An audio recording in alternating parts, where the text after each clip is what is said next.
Hello everyone, welcome to South City PCMB.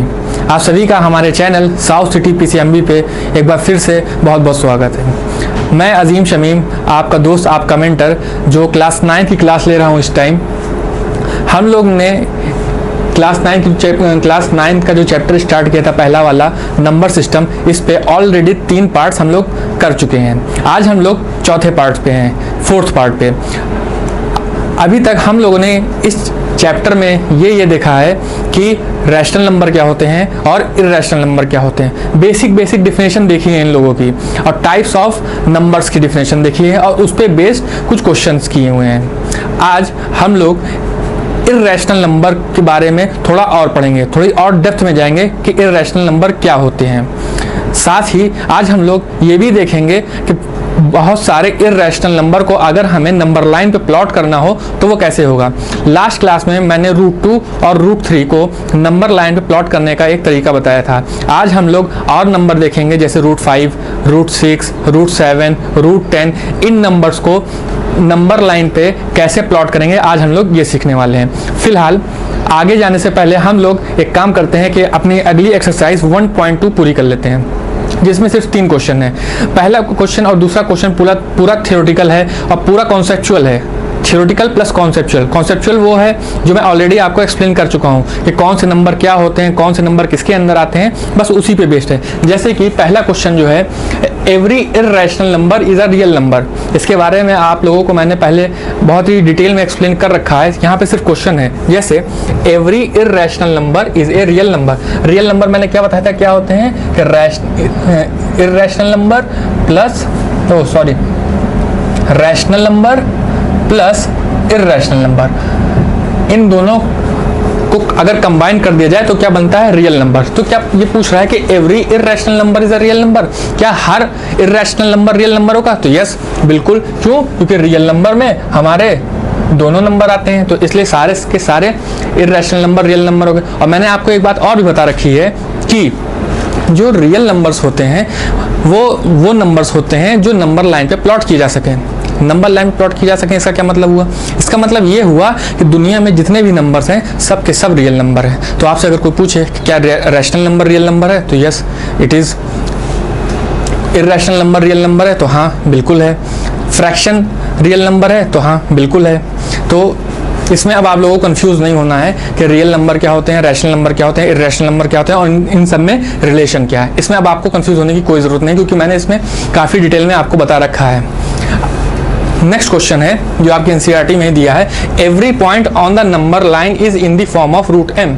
ये कह रहा है कि नंबर लाइन पे जितने भी नंबर हम प्लॉट करते हैं वो सब √m की फॉर्म में होते हैं, जहां where √m is a natural number, जहां √m क्या है, नेचुरल नंबर है। फॉर एग्जाम्पल 4 हमारा √4, इसका आंसर क्या आएगा 2। ये हमारा क्या हुआ, नेचुरल नंबर हुआ। नेचुरल नंबर हुआ और कह रहा है कि ये सब नंबर लाइन पे प्लॉट हो सकते हैं। तो हाँ भाई, 2 तो हम बिल्कुल नंबर लाइन पे प्लॉट कर सकते हैं। ये 0 हुआ, ये 1 हुआ, ये 2 हुआ। तो हाँ, नंबर लाइन पे हम ये तो प्लॉट कर सकते हैं। लेकिन अगर हमारा नंबर निगेटिव हो तो क्या होगा? क्योंकि किसी नंबर का स्क्वायर निगेटिव तो होता नहीं है, तो वो तो प्लॉट हम कर नहीं पाएंगे इस पे, क्योंकि यहाँ पे पूछ रहा है natural number. Natural number start होते हैं 1 2 3 4 5 से, लेकिन अगर हमें नेगेटिव नंबर यहाँ पे अगर आ जाए यहाँ पे, तो क्या होगा? तो वो प्लॉट नहीं हो पाएगा। तो इसका मतलब ये स्टेटमेंट क्या हुआ, ये स्टेटमेंट हो गया फॉल्स, यानी फॉल्स, गलत। ये पूरी तरह से सही नहीं है। ये सिर्फ कुछ चीज़ों पे सेटिस्फाई हो रहा है, लेकिन बाकी चीज़ों पे सेटिस्फाई नहीं हो रहा है। जैसे सिर्फ अगर नेचुरल नंबर की बात की है तो उसके लिए तो ठीक है, लेकिन अगर नंबर निगेटिव आ जाए तो क्या होगा? तो ये प्लॉट नहीं हो पाएगा, तो इसलिए ये हमारा नहीं होगा। लास्ट क्वेश्चन है, every real number is a irrational number. अभी मैंने बताया कि सारे के सारे नंबर रियल नंबर होते हैं, लेकिन क्या सारे रियल नंबर इर्रेशनल होते हैं? नहीं, ऐसा तो नहीं है। तो ये क्या हो गया, फॉल्स। क्यों? क्योंकि रियल नंबर क्या होते हैं, combination of irrational number and rational number, और इर्रेशनल रियल नंबर के ही अंदर सब आते हैं। तो क्या सारे के सारे इर्रेशनल भी रियल नंबर हुए? नहीं, ये तो गलत है। तो ये क्या हो गया, हमारा फॉल्स हो गया। फिर एक क्वेश्चन और आता है इसी एक्सरसाइज का, क्वेश्चन नंबर 2 जो है वो भी हम लोग एक बार देख लेते हैं। बहुत ही बेसिक सा क्वेश्चन है, बहुत ही इजी क्वेश्चन है कि are the square roots of all the positive, एक मिनट इसको रब कर लेता हूँ तो एक्सप्लेन करने में सही रहेगा।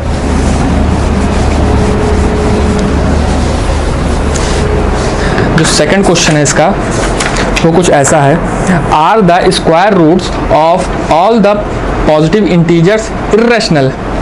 क्या सारे पॉजिटिव नंबर का स्क्वायर रूट इर्रेशनल है? ये मैंने एग्जांपल उसी का लिया है कि नहीं, ये स्टेटमेंट गलत है। क्या are the square root of all the positive integers irrational? नहीं। क्यों? क्योंकि रूट 9 की वैल्यू क्या होगी 3, वो तो रैशनल नंबर है। तो ये क्या स्टेटमेंट हुई? ये स्टेटमेंट गलत हुई। फिर उसके बाद इस क्वेश्चन में कह रहा है कि जस्टिफाई करिए आप अपने आंसर को। मैंने ये कहा कि नहीं, सारे इस पॉजिटिव स्क्वायर रूट इर्रेशनल नहीं होते हैं। नहीं होते हैं तो रैशनल नंबर कौन से होंगे? फिर क्या होंगे? वो रूट 9 होगा, वो रैशनल नंबर हो जाएगा। तो जब रैशनल नंबर हो जाएगा तो क्या ये क्वेश्चन सही है? पूरी तरह से नहीं सही है। तो इसलिए हमारा आंसर होगा no, some square roots of natural number can be plotted on the number line. For example root 9 को हम प्लॉट कर सकते हैं, रूट 4 को हम प्लॉट कर सकते हैं, रूट 16 को प्लॉट कर सकते हैं। तो ये सब क्या हुए? रैशनल नंबर हुए। अब हमारा जो मेन टॉपिक है आज का वो है कि हम लोग को सीखना है कि नंबर लाइन पे इर्रेशनल नंबर को कैसे प्लॉट करेंगे। क्या सीखना है? कि नंबर लाइन पे इर्रेशनल नंबर को कैसे प्लॉट करें। मैंने इसमें के 2 क्वेश्चन आपको कराए थे, जैसे एक था रूट 2 और एक था रूट 3। ये 2 मैंने आपको ऑलरेडी बता रखे हैं कि ये कैसे होंगे। इसमें क्या किया था, हम लोग को जब भी इर्रेशनल नंबर प्लॉट करना होता है, मैंने आपको पहले बता रखा है कि इसमें 1-2 चीज़ों का ख्याल रखा जाता है। जैसे कि पहला पाइथागोरस थ्योरम हमको पता होना चाहिए, दूसरा परफेक्ट स्क्वायर हमको पता होना चाहिए, और आज एक चीज़ और मैं बता रहा हूँ कि अगर हमको रूट 3 को नंबर लाइन पे प्लॉट करना है तो हमको नंबर लाइन पे रूट 2 पता होना चाहिए। अगर रूट 2 हमको नहीं पता है तो हम रूट 3 नहीं प्लॉट कर पाएंगे। ऐसे ही अगर हमें रूट 6 प्लॉट करना है तो हमें रूट 5 नंबर लाइन पे प्लॉट पहले से होना चाहिए। अगर रूट 5 नहीं प्लॉट है तो हम रूट 6 नहीं कर पाएंगे। ऐसे ही रूट 7 के लिए भी है, ऐसे ही रूट 8 के लिए भी है। तो यहाँ पे हम लोगों ने 3 कंक्लूजन निकाले हैं इर्रेशनल नंबर को नंबर लाइन पे प्लॉट करने के। पहला, हमको पाइथागोरस थ्योरम पता होना चाहिए। दूसरा, हमको परफेक्ट स्क्वायर पता होना चाहिए।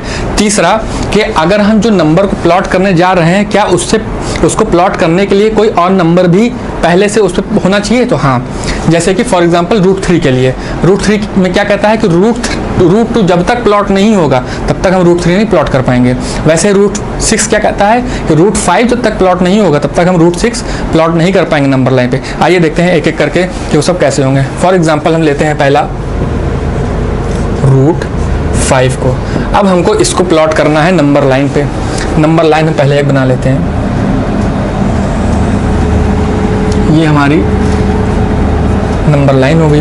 कहाँ से स्टार्ट होगी? मान लीजिए यहाँ 0 से स्टार्ट करते हैं इस बार।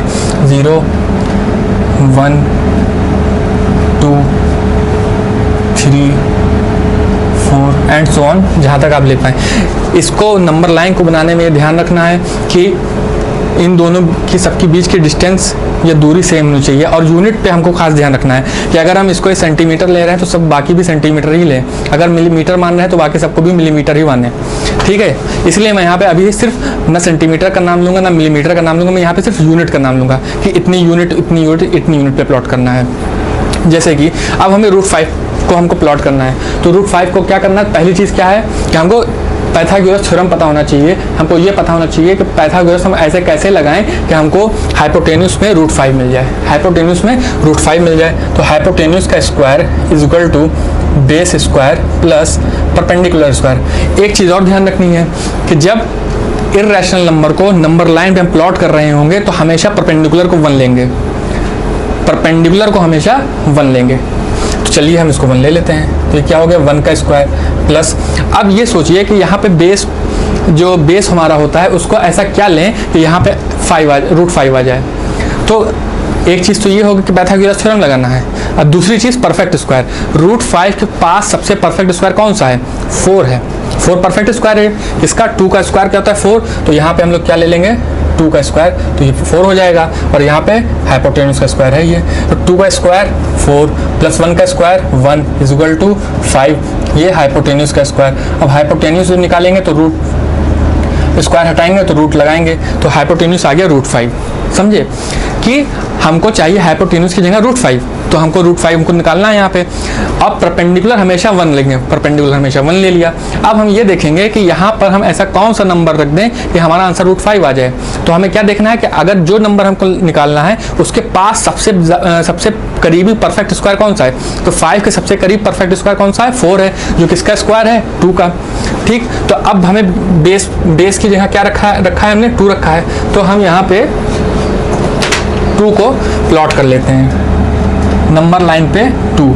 ये हमारा हो गया बेस, ये क्या हो गया हमारा बेस 2। अब क्या किया हमने, बेस की जगह 2 रख दिया। अब परपेंडिकुलर की जगह 1 रखना है, क्या रखना है 1, तो हम यहाँ पे एक लाइन लंबी सी खींच दे रहे हैं और इस पे अब 1 यूनिट का कट लगा देते हैं। यहाँ से 1 यूनिट का कट लगा देते हैं। मान लीजिए 1 यूनिट यहाँ पे आई 1 यूनिट, तो ये कितनी हो गई 1 यूनिट, ये कितनी है 2 यूनिट।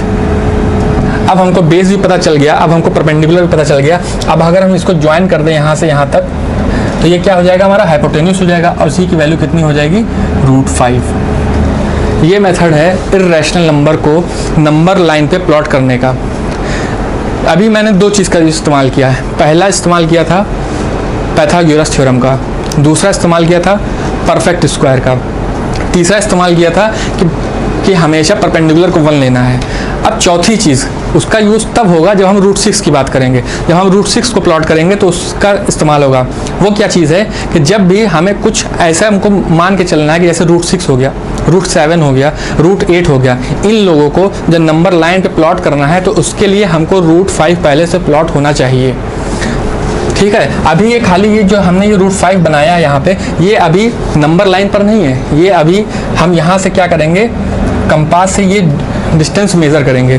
जितनी भी डिस्टेंस होगी फिर उसको यहाँ से 0 से उठा के वहाँ पे हम आर्क मार देंगे। जैसे फॉर एग्जांपल अगर यहाँ से हम कंपास रखते हैं, यहाँ से आर्क लगाते हैं, तो कुछ इस तरह से यहाँ पे कट करेगी। तो ये जो हमारी डिस्टेंस हुई ये हमारी नंबर लाइन पे होगी √5। नंबर लाइन पे हमारा √5 ये हो गया, हाइपोटेन्यूज पे √5 हमारा ये हो गया। ठीक है, इतनी सी बात क्लियर हो गई। ये हमारा मेथड होता है √5 को नंबर लाइन पे प्लॉट करने का।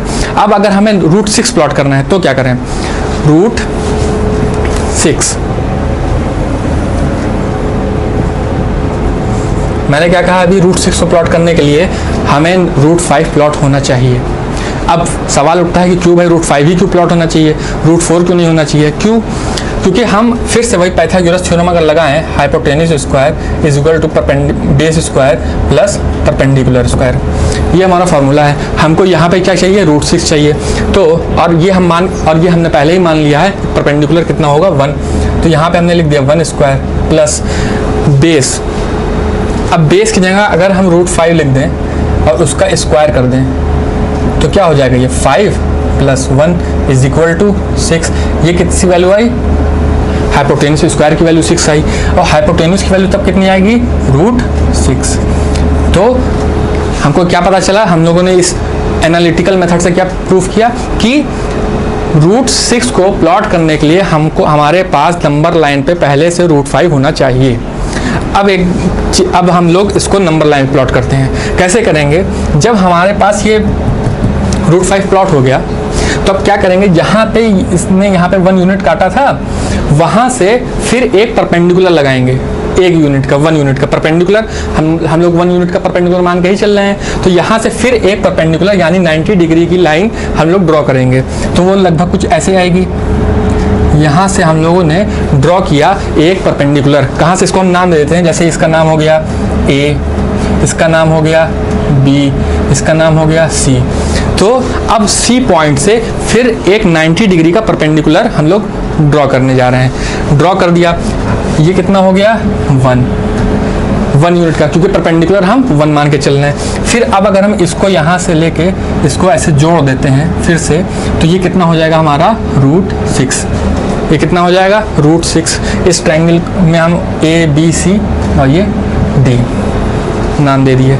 अब ये हमारा हो गया √6। अब √6 अभी ये हमारा हाइपोटेन्यूस है, ये अभी हवा में है, अब इसको हमको नंबर लाइन पे लाना है। तो फिर क्या करें, यहाँ पे हम लोग कंपास रखें, ये डिस्टेंस मेज़र करें और एक आर्क नंबर लाइन पे ले आए, कुछ ऐसे। तो ये जो हमारी डिस्टेंस हुई ये हो गई √6। क्या हो गई? √6। अब अगर हमें √7 प्लॉट करना है, अब अगर हमें √7 प्लॉट करना है तो क्या होगा? कुछ नहीं करना है। अभी मैंने बताया कि हम लोग को 3 से 4 चीज़ें ध्यान रखनी है। पाइथागोरस थ्योरम, परफेक्ट स्क्वायर, कौन सा ऐसा नंबर हो ऑलरेडी नंबर लाइन पे जिसके बाद हम अगला निकाल सकें। जैसे √6 हमको निकालना है, तो √6 को निकालने के लिए, √6 को नंबर लाइन पे प्लॉट करने के लिए √5 ऑलरेडी नंबर लाइन पे प्लॉट होना चाहिए। वैसे ही अगर हम 7 की बात करें, √7 को प्लॉट करने की बात करें, तो अब तो आप लोग को समझ में आ गया होगा कि क्या पैटर्न चल रहा है। अब क्या करना है, यहाँ CD है, तो यहाँ से अब हम लोग फिर से एक परपेंडिकुलर ड्रॉ कर देंगे 1 यूनिट का। D पॉइंट से एक परपेंडिकुलर ड्रॉ कर देंगे 1 यूनिट का, और फिर उसको जो है अपने ओरिजिन से ज्वाइन कर देंगे। उसको क्या कर देंगे? ओरिजिन से ज्वाइन। तो ये हमारा कितना हो जाएगा? √7 एंड सो ऑन। ऐसे ही हमारा जो तरीका है प्लॉट करने का नंबर लाइन पे वो चलता रहेगा। पहले 5 आया, फिर 6 आया, फिर 7 आया, फिर ऐसे 8 आएगा, फिर 9 आएगा, फिर 10 आएगा। फिर ये ऐसे ऐसे ऐसे करते हुए ये एक स्क्वायर रूट स्पायरल का शेप ले लेगा। स्क्वायर रूट स्पायरल हम लोग इस चीज़ को बोलते हैं। अब अगर मैं आप लोगों से कहूँ कि √8 को प्लॉट करिए तो आप लोग उसको बड़ी आसानी से कर लेंगे। तो फिलहाल इस लेक्चर में इतना ही। एक बार फिर से इसको देख लीजिए कि √7 को प्लॉट करना है। यहाँ से हम लोगों ने कंपास लेके जाके इतनी डिस्टेंस मेज़र की और फिर उसको नंबर लाइन पे ड्रॉप कर दिया। फिर जब उसको हम लोग ने मेज़र किया यहाँ से, तो ये हमारी कितनी डिस्टेंस हो जाएगी? √7। तो आई होप कि आप लोगों को ये लेक्चर पसंद आया होगा, आप लोगों ने ये सीख लिया होगा कि डिफरेंट इर्रेशनल नंबर को कैसे प्लॉट करना है और उनका तरीका क्या है। Thank you very much for watching this channel. Thank you.